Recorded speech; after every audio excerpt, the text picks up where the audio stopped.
తీసుకుంటాడు తీసుకో. నేను ఏమన్నా నీకు మెటీరియల్ రోంగ్ ఇచ్చినావా? నీ మెటీరియల్ కొని నీకు వచ్చినాడు అంటే నీకు ఏమన్నా చెప్పినా నేను తీసుకో, నా ఫోటో తీసుకో, నేను ఎన్ని తీసుకుంటా అంటే తీసుకో. ఎంత చేస్తాడు ఇప్పుడు? జిఎస్టీ బిల్ ఇవ్వవా? జిఎస్టీ బిల్ దానికి రాదు. ఎందుకు రాదు? ఇది ప్రభుత్వానికి ట్యాక్స్ కట్టద్దా? ట్యాక్స్ రాదు. ఇది ఎవరు? ఇది ప్రభుత్వం ట్యాక్స్ పోదా? దాని మెటీరియల్ కి జిఎస్టీ బిల్ ఆ కంపెనీ నుంచి ఇస్తలేదంటే నేను ఎందుకు ఇవ్వాలి చెప్పు? ఇది డూప్లికేట్ మాలా ఇది. నీకు జిఎస్టీ బిల్ కావాలంటే 18% ఎక్స్ట్రా ఇచ్చేసి నేను జిఎస్టీ బిల్ ఇచ్చేస్తాను నీకు. అట్లాగా దీనికి నేను అడిగితే ఇచ్చేదా? నువ్వుగా ఇవ్వవా?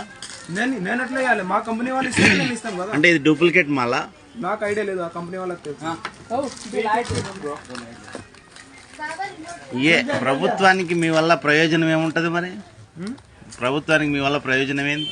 ఏం ప్రయోజనం అంటే జిఎస్టీ కట్టకపోతే ఎందుకని? వాళ్ళు ఇస్తేనే ఇస్తాం బాబాయ్. సరే చూద్దాం. చూసుకో. ఇదైతే టెలికాస్ట్ చేస్తా, నేను ప్రజలకు చెప్తా. ఇది ఇప్పుడు జిఎస్టీ బిల్ ఎందుకు ఇవ్వలేదండి మీరు? ఎందుకు ఇవ్వలేదండి? మీరు అడిగినప్పుడు ఇస్తామండి. అంటే మేము అడగకపోతే మీరు ఇయ్యరా? కొన్ని ఐటమ్లు వస్తాయి, కొన్ని ఐటమ్లు రావట్లేదు. అట్లా కాదు, మేము అడిగితేనే మీరు జిఎస్టీ బిల్ ఇస్తారా? మేము అడిగినప్పుడు ఇస్తాం. ఇందాక నాకు చెప్పింది ఆ వస్తువు మీద నాకు 480 రూపాయలు చెప్తే 450 రూపాయలకి ఇస్తాను అన్నాడు.